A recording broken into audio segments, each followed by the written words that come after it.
Welcome to Newt's World Podcast on the iHeart Podcast Network. Artemis 2, which was the flight from April the 1st to April the 11th this year, was truly historic. But I have to admit, when I first learned they were going to launch on April the 1st, I was afraid people were going to think it was an April Fool's joke. But it sure wasn't a joke. This is the largest rocket ever launched, called the Space Launch System. It is the first crewed flight of the Orion spacecraft. 3 Americans and a Canadian went further out into space than anybody had ever done before. In fact, over the course of the 9 days, 1 hour, 32 minutes, and 15 seconds, they traveled 700,237 miles.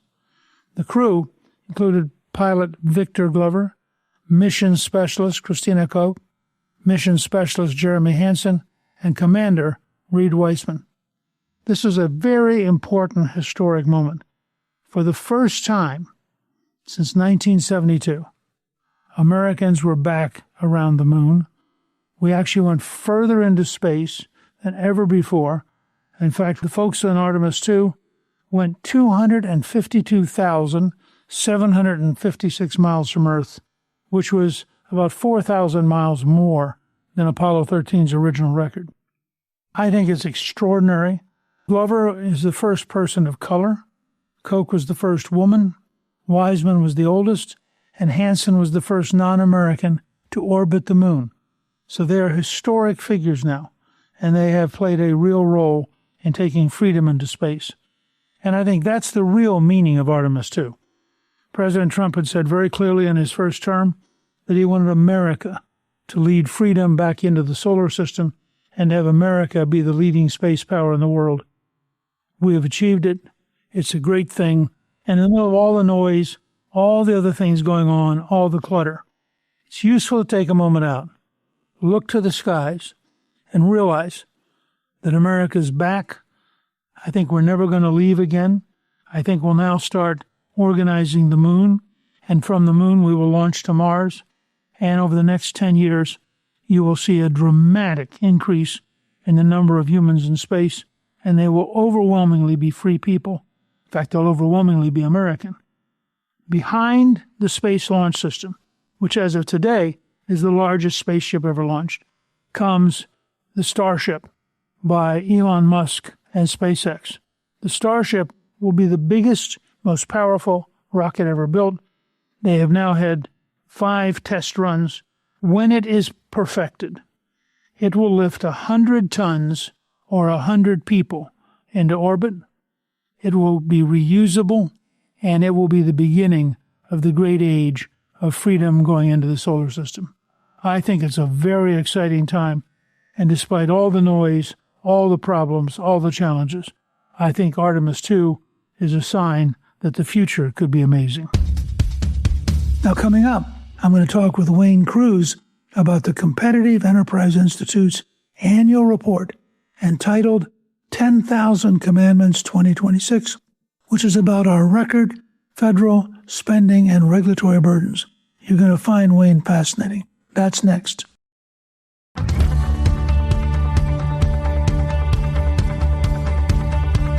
I'm really pleased to welcome my guest, Wayne Cruz. He is the Fred L. Smith Fellow in Regulatory Studies at the Competitive Enterprise Institute on their annual snapshot of the federal regulatory state. Wayne, welcome, and thank you for joining me on Newt's World. Thank you so much for having me.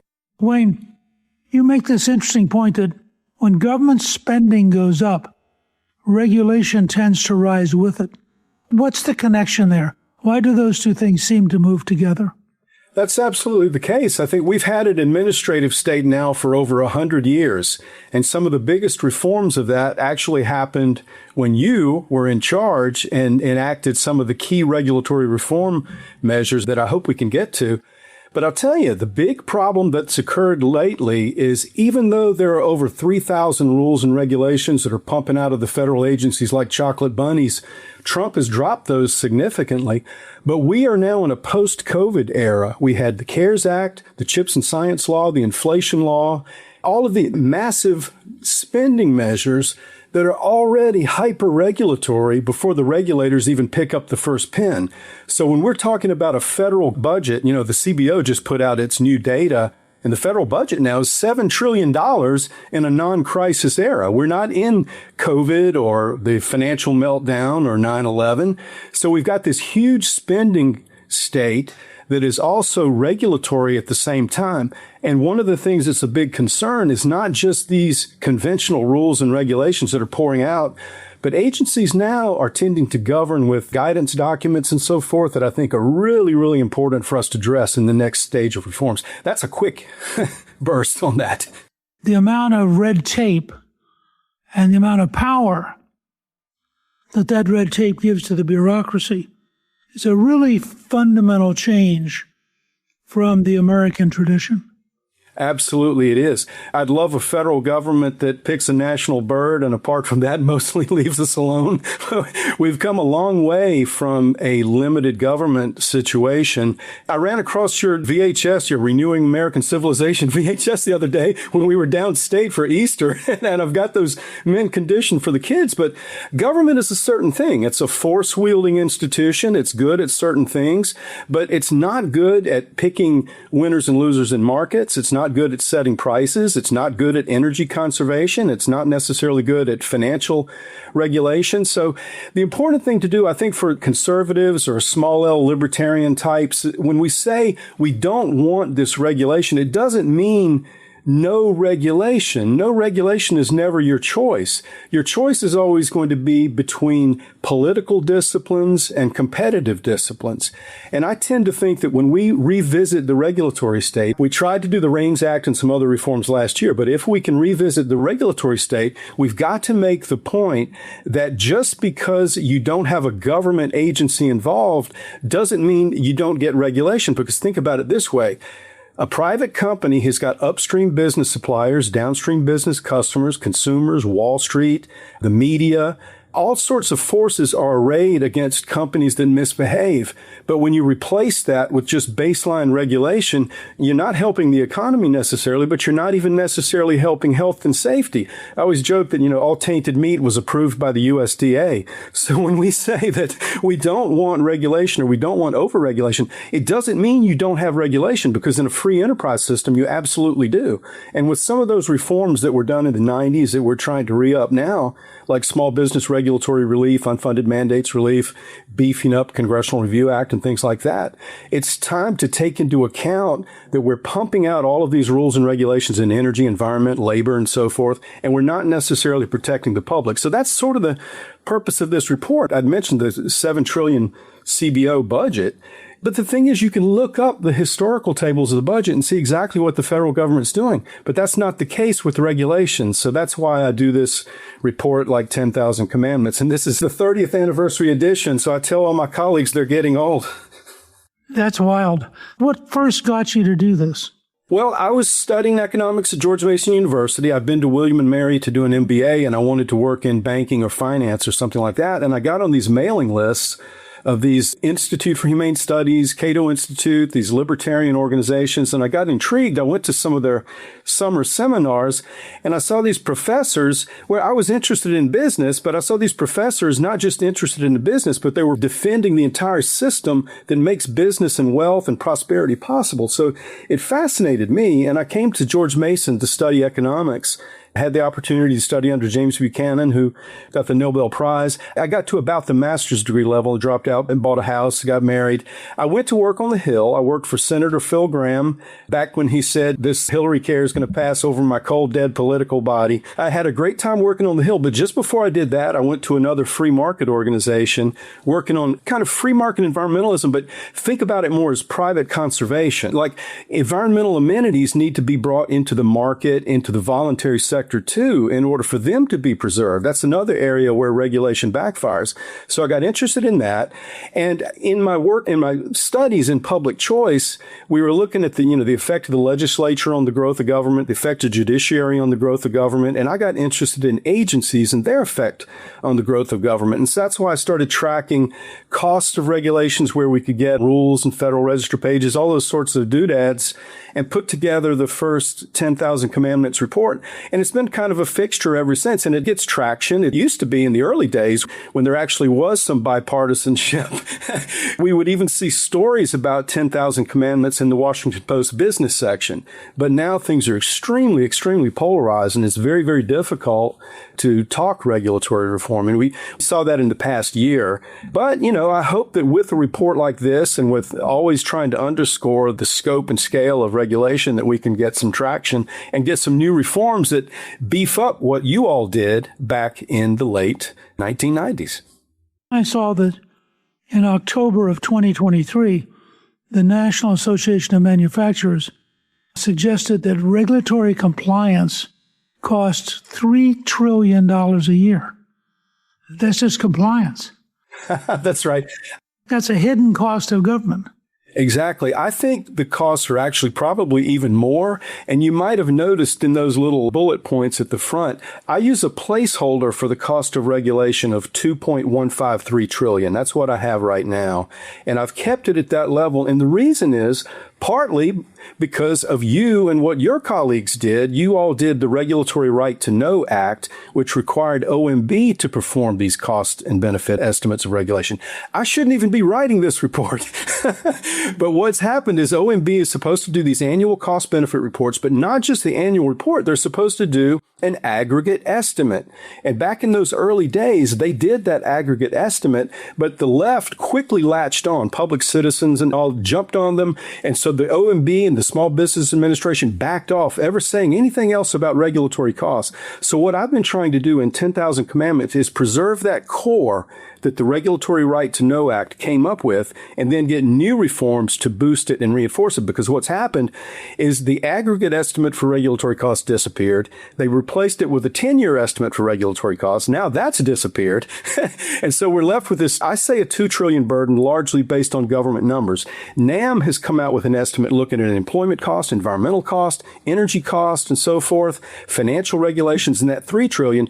Put it this way, if you want to look at it as far as the household is concerned, under my $2 trillion placeholder, that's about 20% of the family's expense budget that goes toward hidden costs of regulation. If you use NAM's higher $3 trillion estimate, that's about 30% of the family's household budget that goes toward the hidden costs of regulations. And even at my $2 trillion figure, that breaks out to about $15,000 per household, actually closer to $16,000.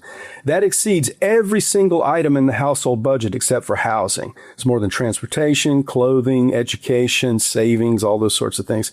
So it's a huge amount, but because it's hidden, I guess they find it easier to get away with. And so that's what we're trying to do something about. We're trying to make these things much more above board. When we come back, we talk about how rules and regulations have changed over the years and how Trump's deregulation has reduced them.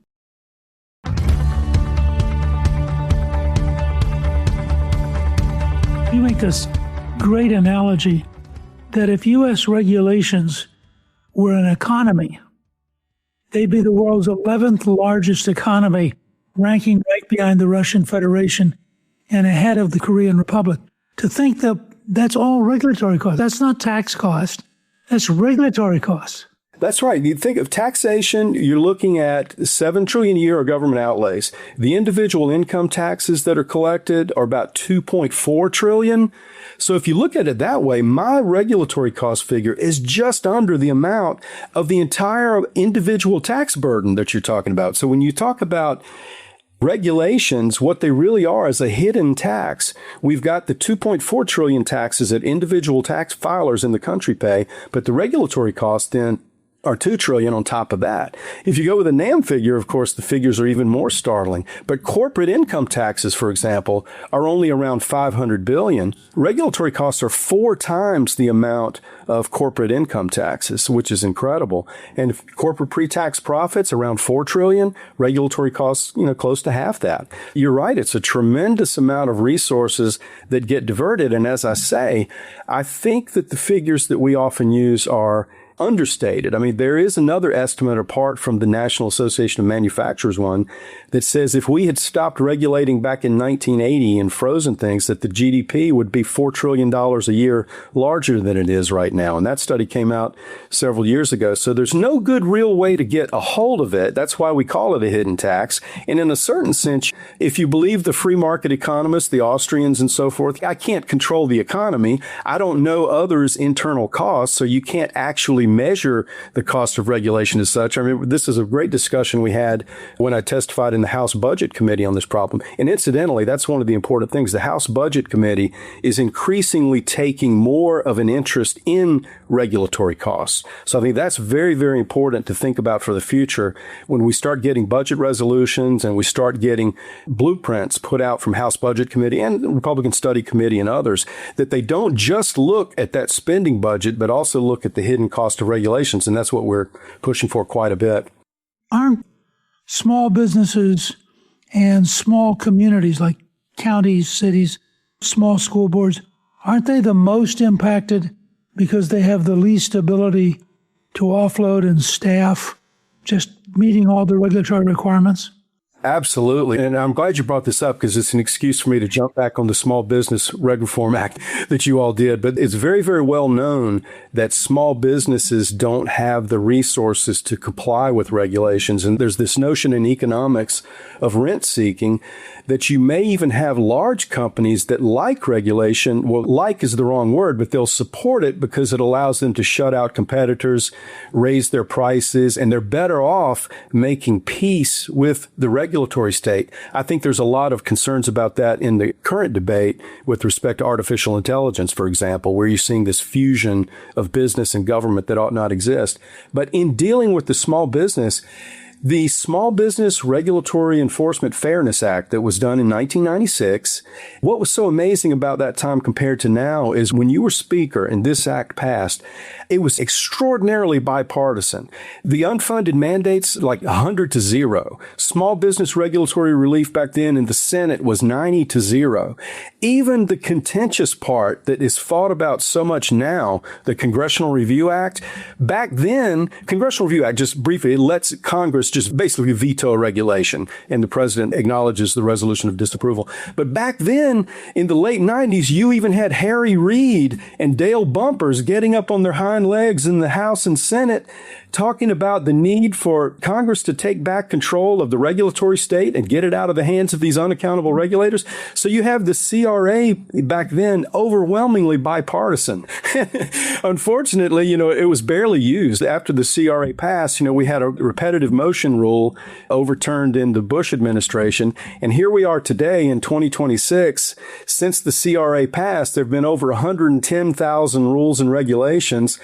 Only 42 have been overturned by a CRA resolution of disapproval. Guess what? 22 of those 42 were from Trump last year.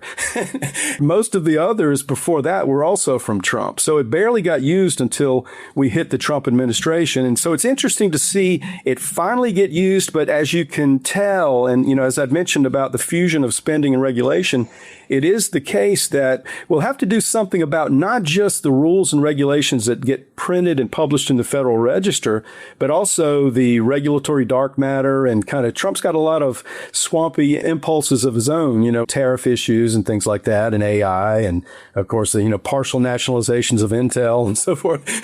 And a lot of those things don't show up in the Federal Register, but the effects of small business are very, very rough.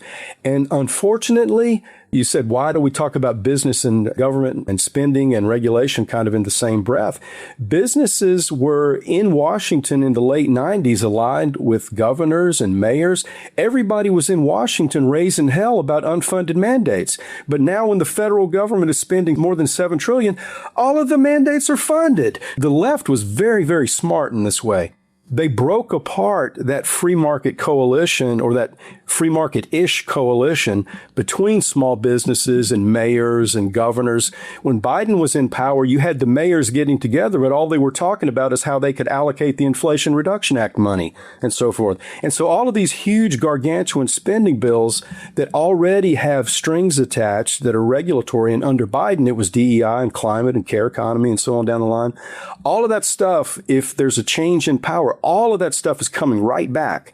And you don't have the same small business alliance to fight it like we did back in the late 90s when we initially got this passed. That's what concerns me the most. It's just that government is spending so much, and so many lower level governments too are in the tank with the federal government too, that we've kind of shattered federalism in that sense, and everything is fused with a gargantuan federal sector, and we've got too much impulses to merge public and private that way too when it comes to businesses. So that's the concern I have, and we raised that in the new 10,000 Commandments. We talked about the fact that the coalition for regulatory reform has been weakened by all of this government spending. So where do we go from here? I mean, we got some ideas, but that's the difference in the situation now compared to the late 90s when we actually got this huge slate. I mean, it's been completely unprecedented, never repeated, that regulatory reform change that happened at that time.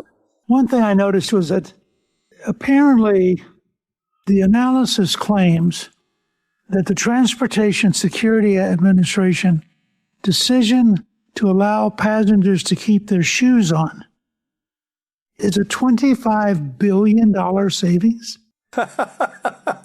You remember what I said a few minutes ago, that nobody really knows how to calculate the cost of regulations? And that's one of the reasons you would have some of the free market groups say, you know what, we have to have Congress vote to approve regulations. That's the only way to internalize these costs, so that Congress has to be answerable to the voters. So yeah, that's true. What that nugget comes from is late last year, the unified agenda for regulations is always late. It's supposed to come out in the spring and fall and tell what the agency's priorities are. And we got a spring one last year. We never got the fall unified agenda with all the agency priorities. Instead, we got something that was good, but not a replacement. We got Trump's update on the progress of his 1 in, 10 out program.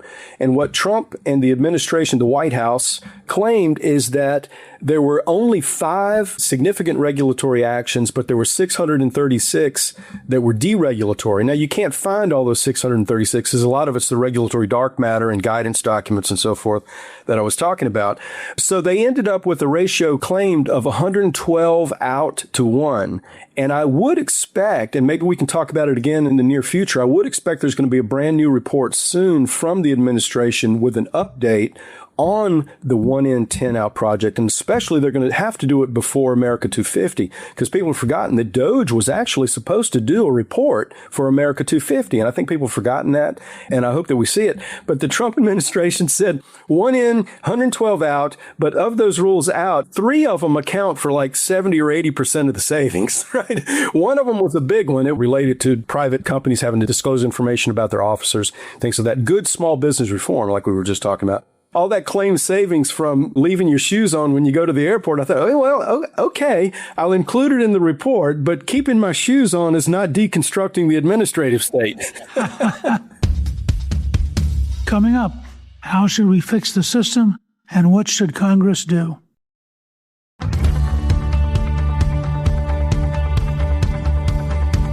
You've proposed something called a regulatory budget. I mean, how would that work in the real world? Well, one thing I don't want is a regulatory budget that reflects what we have had in the past under sort of progressive views of regulatory control known as cost-benefit analysis. I prefer cost analysis. Benefits are what Congress had in mind when it enacted the law in the first place, so it presumably knows lives saved, economic benefits, and things like that. But a regulatory budget is simply a way of capping the compliance costs, as you were talking about with NAM and the $3 trillion compliance costs that they come up with. But a regulatory budget, in the same way that a fiscal budget is set in Congress, a regulatory budget would also be set. Often you'll hear about a regulatory budget, but what they're really talking about is just capping agencies' own spending. But a regulatory compliance budget is involved in talking about capping the amounts that the federal government can impose on the private sector.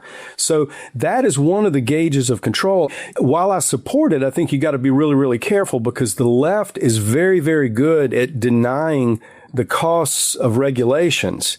If the left thinks that government control is the way to go, say in net zero projects, carbon captures and things like that, if they think government could control things altogether, schooling, hospitals, if they want single payer health care, it's impossible for the left to ever see an incremental move toward that as a cost. So that's a little bit of the jam we're in now because the philosophies are so different now between left and right than what they were in the late 90s that the left is unwilling to acknowledge cost as such of any government intervention. And that's everything from Mamdami's government grocery stores all the way up to single payer health care. They are unable or incapable and unwilling to recognize regulatory costs. So that's the jam we are in with the regulatory budget. You partly get around that by what's called the REINS Act, regulations from the executive in need of scrutiny. Anytime there's a fat major rule, it couldn't go into effect until Congress approved it. If that happened, I wouldn't need to worry about a regulatory budget at all. It's not going to solve everything because we have a fiscal budget, but we also have a $40 trillion debt. So I'm not saying that Congress voting on it is necessarily the answer. You get where I'm coming from, but it's kind of one of the necessary but not sufficient conditions. Can you explain how the Chevron decision fits into all this? There's this notion that agencies, as long as they were using just cause and not being over the top, that they could interpret statutes in such a way to achieve their goals and not violate statutes, but they tended to go well beyond what the statute would allow. And the Supreme Court knocked that down. The Supreme Court knocked down the notion that gave agencies all of that freedom. And they also reinforced this notion of when there are major economic questions that Congress has to decide, not the agencies decide. So there's no doubt that recent Supreme Court decisions like that have put a damper, have put some restraint on what agencies can do. But I stress again that progressives, they're always a couple of steps ahead when it comes to things like this, because if Chevron prevents agencies from going beyond what a statute says, how much of a barrier is that in a world that's post-CARES Act, post-inflation law, post-infrastructure law, post-chips and science law, post-TikTok ban? All the left does is then readjusts and it tweaks things at the legislative level and opens the way for what Chevron might stop at the agency level. And also the other way they can work around it is some of the biggest rules of all, like the waters of the United States back under Obama, came through as a guidance document. So that's one way that agencies work around the Chevron doctrine, in the overturning of that now.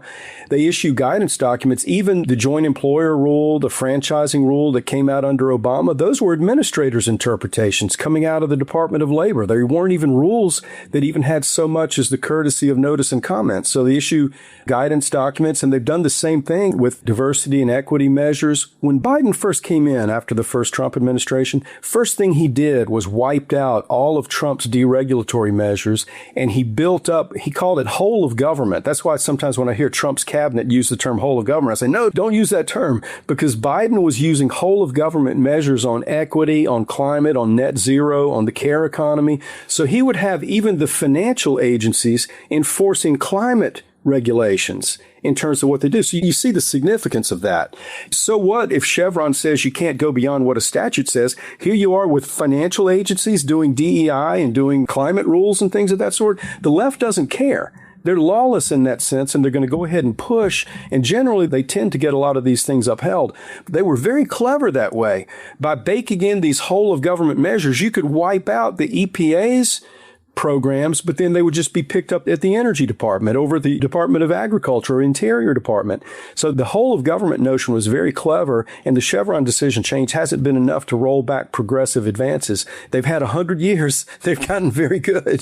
The scale of enterprises, a free enterprise, voluntary sector has gone down a lot. Our founder, Fred Smith, would always say the Constitution isn't perfect, but it's better than what we have now. And we've got to get back to that in some sense.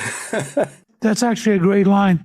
I mean, isn't it a fact that in the long run, where you and I want to go is, in fact, a smaller government with dramatically greater freedom?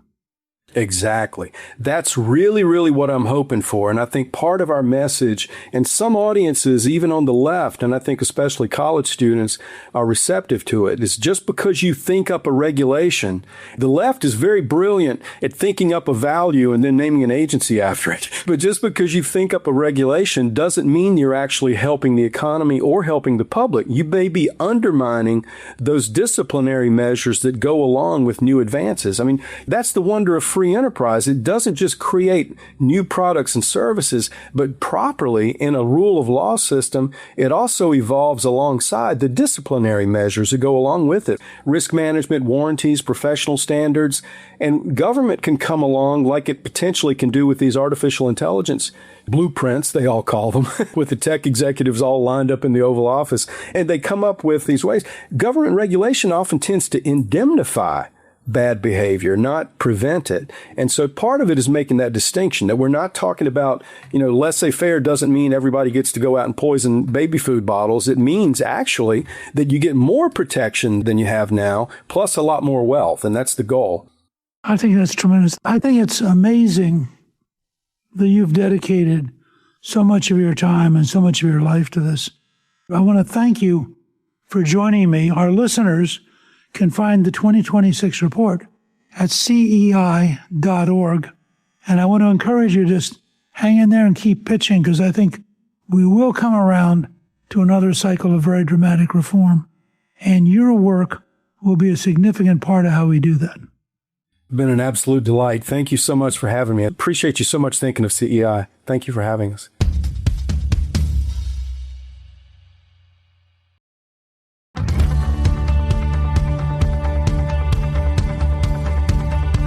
And now I'm pleased to introduce a new segment to Newt's World, where I answer listeners' questions. To ask a question, please email me at newt@gingrich360.com. Robert S. asks, should the independence of the Federal Reserve be preserved without political interference? President Trump has vowed to fire Jerome H. Powell, who's the chairman, if he opted to stay on at the Federal Reserve after his term as chair ends, doubling down on a criminal investigation into the central bank that is threatening to delay the confirmation of Mr. Powell's successor. Mr. Powell's tenure as chair officially ends on May 15th, but both the law and past precedent suggest that he can serve on a temporary basis until Mr. Trump's pick to replace him, Kevin M. Warsh, is confirmed by the Senate. Mr. Powell's term as a federal governor also runs well beyond that date, allowing him to stay on at the central bank until 2028. The process to confirm Mr. Warsh has been complicated by the Justice Department's investigation into Mr. Powell and his handling of costly, renovations at the Fed headquarters in Washington. Mr. Trump said in a business interview that the investigation was not just about the $2.5 billion project, but also about Mr. Powell's incompetence. I think that Jerome Powell is a pain in the neck. I don't agree with him philosophically, but I think he's about to leave, and I think it's better off to let him leave. I do think that the reconstruction of the Federal Reserve is an absurdity, but I think that's for Congress to investigate. And I'm frankly very uncomfortable to have the president picking personal fights. The presidency is so big and it is so powerful that it's very dangerous to go after individuals. And I would just let Powell retire and gradually leave the scene. That's how I would approach it. Well, he's still allowed to stay on as long as his term is there. That's why he had a term that runs for 2 more years. I don't see that as a crisis for the country. The president can try to get him out, but I think people are very uncomfortable with the degree to which politics has become a blood sport, and the government, whether it's the Biden administration or the Trump administration, threatening to put people in jail and using the Justice Department to go after individuals, I think is very dangerous for the future of the country. I look forward to hearing from you. To ask a question, please email me at newt@gingrich360.com. Thank you to my guest, Wayne Cruz. Newt's World is produced by Gingrich 360 and iHeartMedia. Our executive producer is Garnsey Sloan. Our researcher is Rachel Peterson. Special thanks to the team at Gingrich 360. If you've been enjoying Newt's World, I hope you'll go to Apple Podcast and both rate us with 5 stars and give us a review so others can learn what it's all about. Join me on Substack at Gingrich360.net. I'm Newt Gingrich. This is Newt's World.